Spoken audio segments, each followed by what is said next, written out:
Hello, my name is Alice White. I'm the Registrar for Wards of Court, and I'm here to talk you through a new procedure that we've introduced in the wardship list. As you are all aware, Assisted Decision Making Capacity Act commenced on the 26th of April 2023, and it provides for a 3-year timeframe during which every ward of court needs to be discharged from wardship and assessed as to their capacity. So just some background information. On the 26th of April 2023, we had approximately 2,300 wards of court. We have now received in around 800 actual applications for discharge, and we have discharged from wardship 152 people. The vast majority of the applications that we have received to date have arrived between January 25 and now.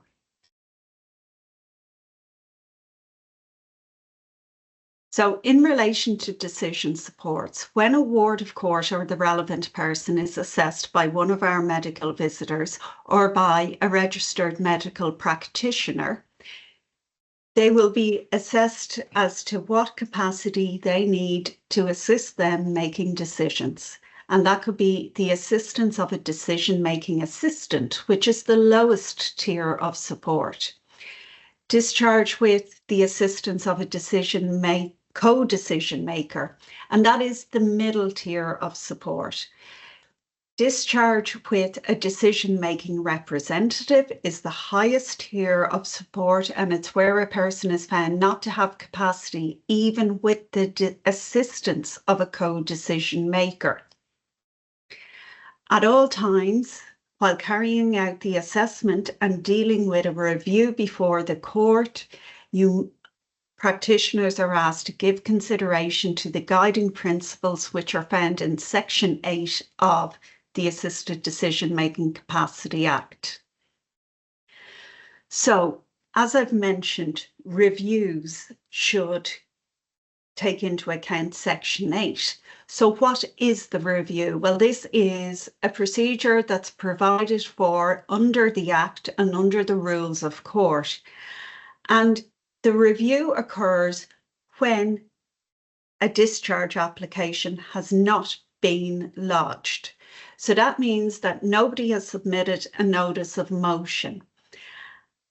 And as I've explained, we have been receiving very small numbers of discharge applications. So we have looked and we have taken legal advice, and we have developed this procedure that will allow the court to review every ward of court as to their capacity and then to discharge them. So this is provided for in Section 54(2) of the Assisted Decision Making Capacity Act, and that is provided through Order 67A, Rule 5.1 of the Rules of the Superior Courts. So, as I've mentioned, the review will occur when no application for discharge has been received. The review happens before the court rather than being managed through the solicitor and documentation being filed. The first step is a step that has been taken by the Wards of Court office, in that we have applied for a legal aid certificate for every ward of court who has not submitted a discharge application. Those legal aid certs are issuing back to this office from the Legal Aid Board, and we are providing committees and the relevant person, the ward of court, with a choice. They can either take the legal aid certificate themselves and take a list of solicitors who are on the panel and approach a solicitor themselves to bring the discharge application. However, they are also given the option of doing nothing, allowing the Wards of Court office to select a solicitor for them, or they can contact the office and tell us that they want us to select a solicitor for them. So where the office is selecting a solicitor for the relevant person or the committee, and it's the relevant person who is entitled to legal aid. It is the relevant person in whose name the legal aid cert will issue. So the relevant person or the ward of court is the solicitor's client. So we will list all matters where we have selected a legal aid cert, a legal aid solicitor on foot of the cert, and they will go into directions list. Now, on the 28th, 29th and 30th of July, the first directions lists were held before the High Court as part of the wardship list. Further directions lists will be held in September and October, and every set of wardship proceedings where an application has not been received must be listed before the court by the 26th of April. So having matters added into this directions list will allow the office to comply with that requirement. I'll also add that the Wards of Court office will be issuing an instructions letter to solicitors following the directions list. That the Wards of Court office will also arrange for a functional capacity assessment to be carried out by either one of the court's medical visitors or by a registered medical practitioner. It is also open to the relevant person or the committee themselves to obtain their own functional capacity assessment, and they might want to do this so they have an independent one that's independent of the court, or they might want to do this where they disagree with the recommendation of the court's medical visitor or the registered medical practitioner. So when the functional capacity assessment report is received by the Wards of Court office, we will provide that with a copy of the declaration order, a copy of any order appointing a committee, any recent medical report or other court orders that would be relevant to the proceedings and the review before the court. That might include a detention order or a treatment order. And that brings me on to notice parties. In the directions list, one of the directions given by the judge is for certain parties to be put on notice. The committee is to be on notice of the review, and all committees are to be on notice of the review. So that will be somebody who's on notice of every application. Where there might be a detention order or a medical treatment order in place, well then the HSE or the Child and Family Agency, TUSLA, will need to be put on notice of any review going through the court. Now, in terms of service on a relevant person or a ward of court must be conducted in accordance with Order 67, Rule 94 and Rule 95. Now, I have a slight error in the slide there that you're seeing. It says Order 67A, but it is actually Order 67. The form and affidavit to ground the review. So the form will be a prescribed form. It will be published on the court service website, and there will be an affidavit of verification that will be sworn by the solicitor appointed to bring the application.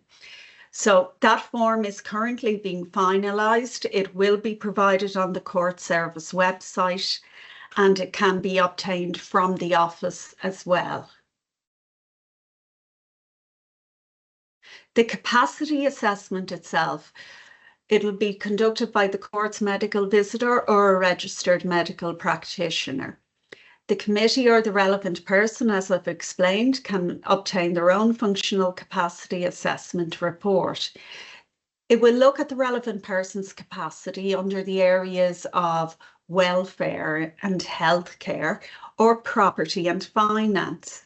It will look at the relevant person's ability to retain information long enough to make a decision, their ability to understand the information being provided to them in order to make the decision, or also their ability to weigh up the information as part of the decision-making process, and then to communicate that decision.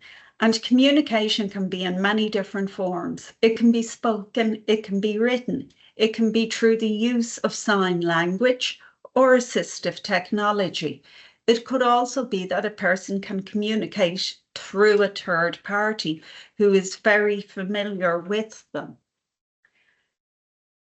The medical visitors report or the functional capacity report will include, the report will recommend to the court a tier of decision support.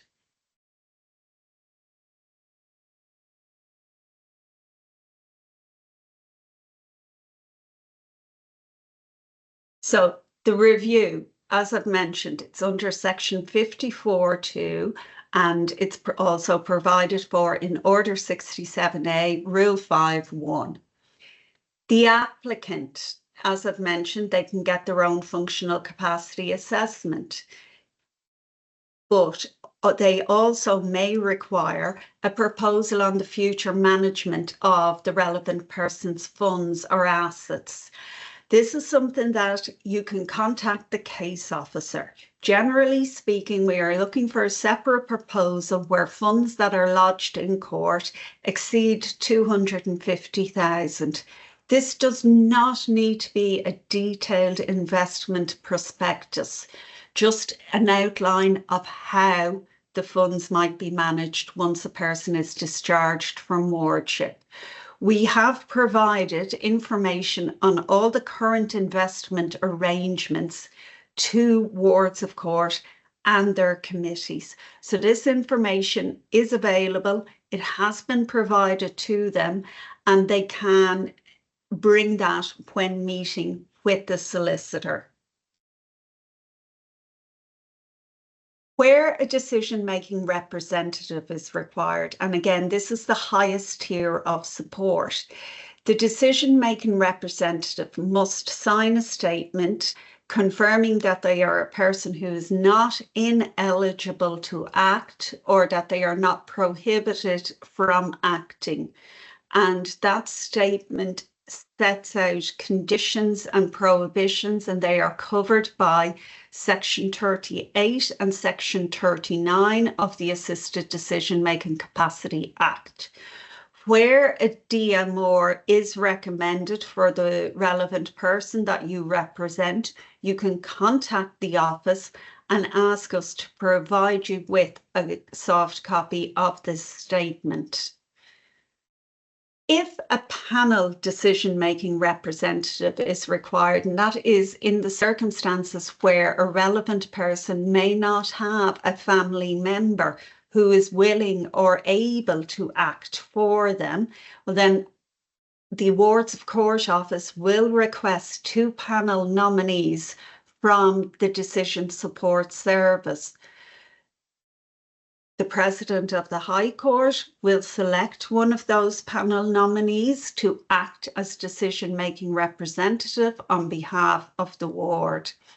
And that nomination then is conveyed to the DSS, to the proposed decision-making representative, and they will then appear in court for the discharge hearing. So in relation to return of assets, I'll just mention that the discharge hearing can be remote or it can be in person. If you would like to attend remotely, and also for the Ward of Court, if they are a relevant person, if they would like to attend remotely, a video link can be provided for the day. So when a person's assets are being returned, if they are being discharged with no tier of support or being discharged with a decision-making assistant, their assets will be returned to them as soon as possible. Where a co-decision-making agreement is required, that agreement must be registered with the Decision Support Service prior to any funds being paid out. Now, it is taking approximately 6 months for a co-decision making agreement to be registered with the Decision Support Service, and that is a de novo application, again, following the discharge from wardship. The solicitor who has been provided with the legal aid cert to deal with the Part 6 application can, I am told, have their cert amended then to cover the Part 5 application, which is the registration of the co-decision making agreement. When that is registered with the Decision Support Service, our office, the Wards of Court office, should be notified, and we will arrange for the return of any assets. Where there is a delay or a difficulty in registering the co-decision making agreement, it is possible for the court to extend the time frame to allow that to happen. And in the circumstances where a decision-making representative is appointed, the decision-making representative order access the agreement. The Wards of Court office and will provide an unofficial copy of this to the Decision Support Service, but the solicitor bringing the discharge application must register the order with the Decision Support Service to formally record it there. On receipt of proof of registration of the decision-making representative order, we will arrange for the assets and property held on behalf of the relevant person in court to be paid out to them. And just to be aware, regardless of what level of tier of support a person is discharged with, the minimum amount of time it will take for the accountant's office to arrange for the transfer out of funds is 3 to 4 weeks.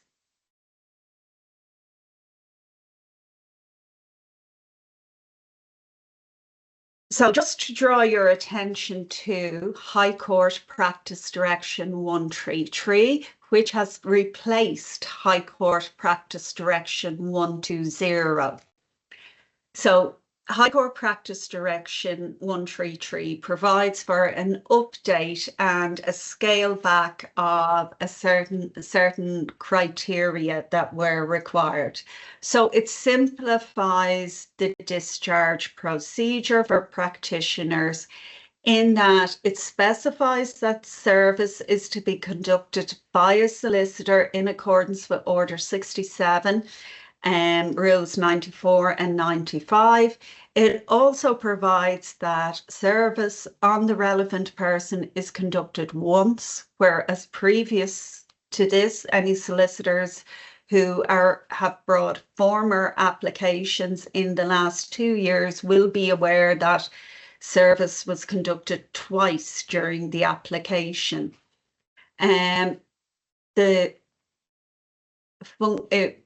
The change also provides for functional capacity assessments to be prepared by a registered medical practitioner and not just limited to a court's medical visitor. Thank you. And if you have any queries, please email wards@courts.ie.